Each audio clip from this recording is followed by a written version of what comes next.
नमस्ते आप सभी को। यूट्यूब चैनल एमडी एजू हट पे आप सभी का हार्दिक स्वागत है। आप जानते हैं कि हम अपने इस चैनल के माध्यम से यूजीसी नेट हिंदू अध्ययन के प्रश्न पत्र हल कर रहे हैं। तो जुलाई 2022 में जो परीक्षा हुई थी उसके अब तक हम 75 क्वेश्चंस कर चुके हैं, जिनके वीडियो हमारे चैनल पर उपलब्ध है। आप जा कर के उनको देख सकते हैं। ये उसके आगे के प्रश्न अब आज के इस वीडियो में हम हल करने वाले हैं। तो मुझे आशा है कि हमारे वीडियो आपके लिए उपयोगी हैं और आप हमारे चैनल के साथ जुड़े रहें और चैनल को सब्सक्राइब करें, वीडियो को लाइक और शेयर ज़रूर करें। तो चलिए आगे बढ़ते हैं। और आज का जो हमारा पहला प्रश्न है वो संस्कारों से संबंधित है। जो हमारे षोडश संस्कार होते हैं उनसे संबंधित ये प्रश्न पूछा गया है। प्रश्न है कि जीवन में घटित होने के क्रम से निम्नलिखित संस्कारों को क्रमबद्ध करें। कि जीवन में किस क्रम से इन संस्कारों का जो है अनुष्ठान किया जाता है, किस क्रम से संस्कार होते हैं, तो उन क्रम से इन संस्कारों को लगाना है। तो हमारे 16 संस्कार होते हैं। एक बार 16 संस्कारों के नाम आप देख सकते हैं यहाँ पर। कुल 16 संस्कार होते हैं, जिनमें आप देखिए गर्भाधान संस्कार है, पुंसवन संस्कार है, सीमंतोन्नयन, जात कर्म, नामकरण, निष्क्रमण, अन्नप्राशन, चूड़ाकर्म, कर्ण वेद, विद्यारंभ, उपनयन, वेदारंभ के शांत, समावर्तन, विवाह और अंत्येष्टि। ये कुल 16 संस्कार हमारे सनातन में माने गए हैं। इन 16 संस्कारों को कह रहे हैं कि क्रमशः बताइए कि क्रमशः ऐसे संस्कार जीवन में किस क्रम से इनका अनुष्ठान किया जाता है। तो आप देख सकते हैं कि सबसे पहले जो हमारा संस्कार होता है, ये जो हमारे ऑप्शन दिए गए हैं इनमें सबसे पहले पुंसवन संस्कार किया जाता है, जो कि जन्म से पहले का संस्कार है। जन्म से पहले का संस्कार होता है। जब बच्चा गर्भ में होता है तभी ये संस्कार होता है।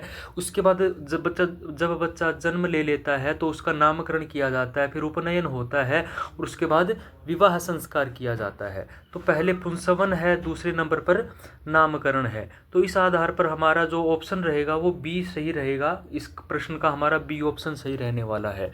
तो आप इन संस्कारों को क्रमशः याद कर सकते हैं। ये हमारे 16 संस्कार हैं और इनका जो है सनातन में, हिंदू धर्म में इनका अनुष्ठान प्रत्येक व्यक्ति के जीवन में इनका अनुष्ठान किया जाता है। उसके बाद हमारा अगला प्रश्न है कि भगवद गीता के दूसरे अध्याय के आधार पर निम्नलिखित का आरंभ से अंत तक का क्रम निर्धारित कीजिए। क्रोध, आसक्ति, मोह, स्मृति विभ्रम, बुद्धिनाश। इसके संबंध में दूसरे अध्याय में श्लोक प्राप्त होते हैं।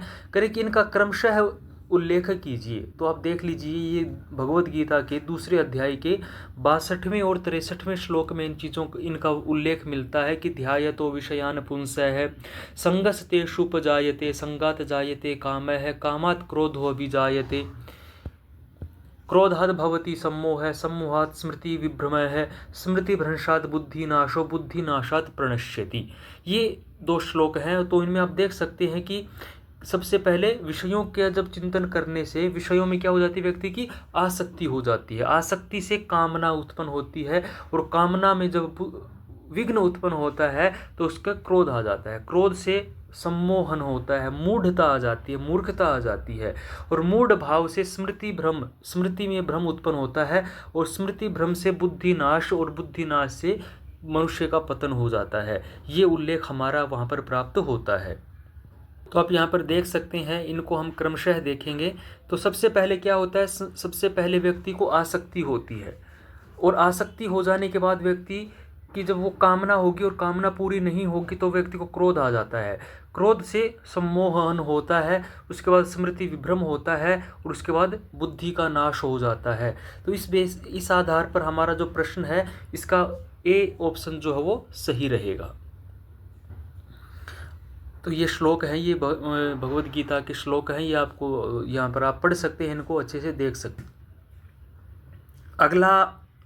अगला आपका प्रश्न है, निम्नलिखित को प्राचीन से नवीन तक के क्रम में रखिए। तो आप देख सकते हैं वेद, महाभारत, वाल्मीकि रामायण, रामचरितमानस और कादंबरी, ये यहाँ पर ऑप्शन दिए गए हैं। करे कि इनको क्रमशः बताना है कि समय के अकॉर्डिंग कौन पहले हुआ कौन बाद में हुआ। तो इस आधार पर आप देख सकते हैं वेद सबसे प्राचीन ग्रंथ है। वेद के बाद हम लेंगे रामायण को, रामायण के बाद महाभारत। तो A, C, B ACB, और उसके बाद जो है वो हमारा कादंबरी लिखा गया बाणभट्ट का, और बाणभट्ट के कादंबरी के बाद रामचरितमानस की जो है वो रचना हुई।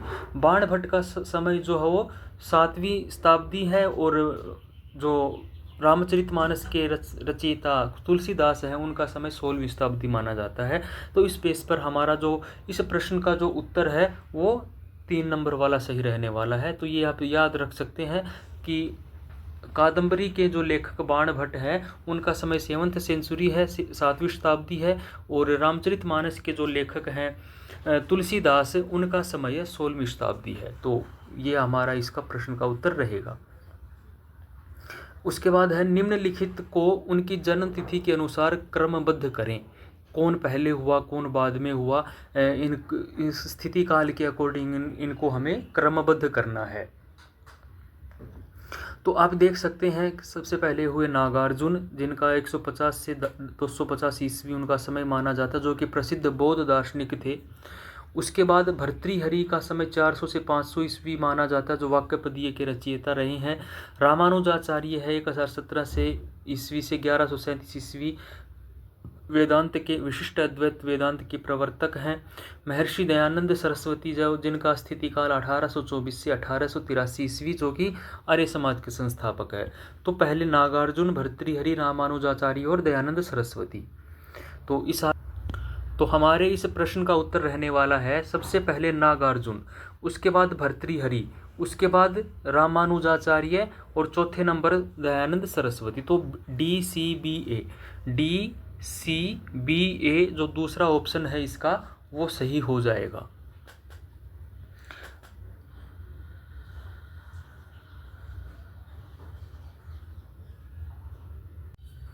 हमारा अगला प्रश्न रहने वाला है निम्नलिखित को प्राचीन से नवीन तक के सही क्रम में रखिए। ये जो यहाँ पर नाम दिए गए हैं मार्क्सवाद, वेद, उत्तर संरचनावाद, पाणिनि व्याकरण, संरचनावाद करके, इनको क्रमशः इनका जो समय है उस समय के अनुसार पहले कौन हुआ और नया कौन है उसके क्रम से इनको रखना है। तो आप देख सकते हैं, एक बार इनका यहाँ पर मैं आपके सामने दिखा देता हूँ। वेद सबसे प्राचीन शास्त्र है, इसके विषय में कोई भी मतभेद नहीं है। वेद सर्वमान्य है और सर्व प्राचीन शास्त्र हैं। वेद के बाद पाणिनि का व्याकरण, पाणिनि का समय 500 ईस्वी पूर्व के आसपास माना जाता है। उसके बाद मार्क्सवाद 19वीं शताब्दी के मध्यकाल में कार्ल मार्क्स द्वारा और इनके सहयोगियों के द्वारा इसको विचार को प्रचारित किया गया। उसके बाद संरचनावाद है जो कि 20वीं शताब्दी के प्रारंभ में हुआ, और उत्तर संरचनावाद है जो कि 1960-70 के दशक के आसपास इसका प्रचार प्रसार हुआ।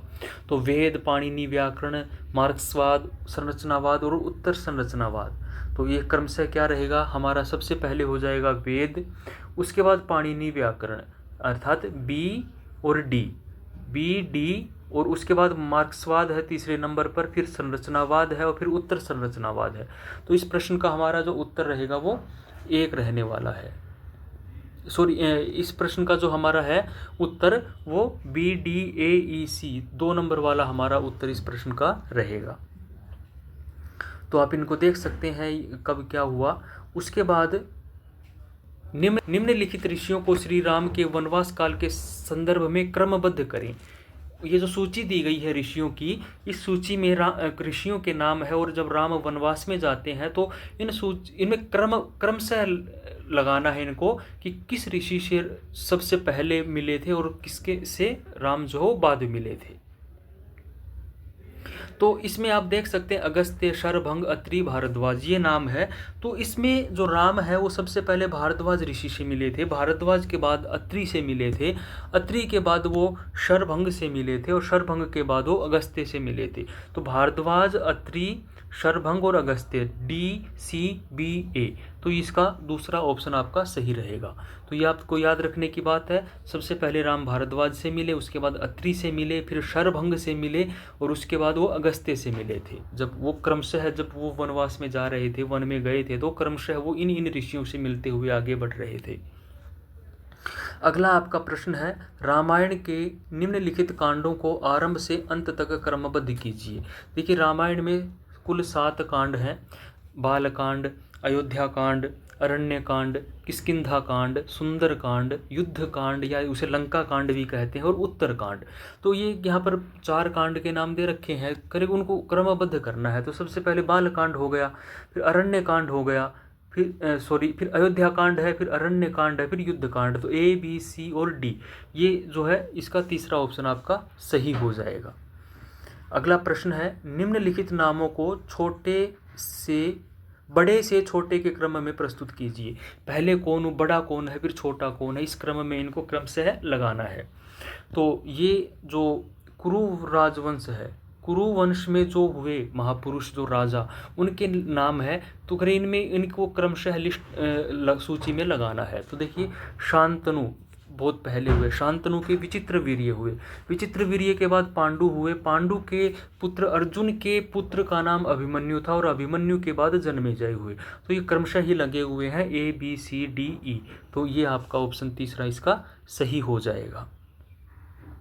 अगला प्रश्न है, प्राचीनतम का उल्लेख करते हुए निम्नलिखित नामों को क्रमानुसार रखिए, कि इनमें सबसे पहले कौन हुआ, प्राचीनतम सबसे पहले और अब बाद में, ऐसे क्रमशः इनको लगाते हुए इनको हमें दिखाना है। तो आप देख सकते हैं, वाल्मीकि रामायण के रचयिता है, बहुत पहले हुए। रामायण के बाद महाभारत लिखी महर्षि वेद व्यास ने, BD। उसके बाद हमारे शंकराचार्य का समय 5वीं शताब्दी ईस्वी पूर्व माना जाता है, और तुलसीदास का समय 16वीं शताब्दी है। तो BDAC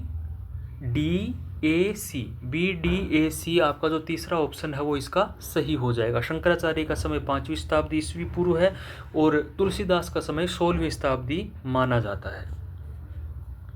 अब यहाँ पर आप देख सकते हैं कि नीचे 2 कथन दिए गए हैं, एक अभिकथन के रूप में निम्नलिखित है, तो दूसरा उसका कारण है। कहा गया है कि मति ही शब्द इकारांत व स्त्रीलिंग पद है, बिल्कुल ठीक बात है, और सभी इकारांत पद स्त्रीलिंग होते हैं, ये 2 यहाँ पर दे रखे हैं। तो मति ही शब्द तो इकारांत स्त्रीलिंग पद है, ये ठीक है, लेकिन सभी इकारांत पद स्त्रीलिंग होते हैं, ये बात सही नहीं है। तो इस आधार पर A सत्य है लेकिन R सही नहीं है, या उसकी सही व्याख्या भी नहीं है। तो A और R दोनों सत्य हैं, लेकिन नहीं, ये भी गलत है। तो इसका जो आपका ऑप्शन है वो तीसरा हो जाएगा, A सत्य है लेकिन R सही नहीं है, सभी इकारांत पद स्त्रीलिंग नहीं होते हैं।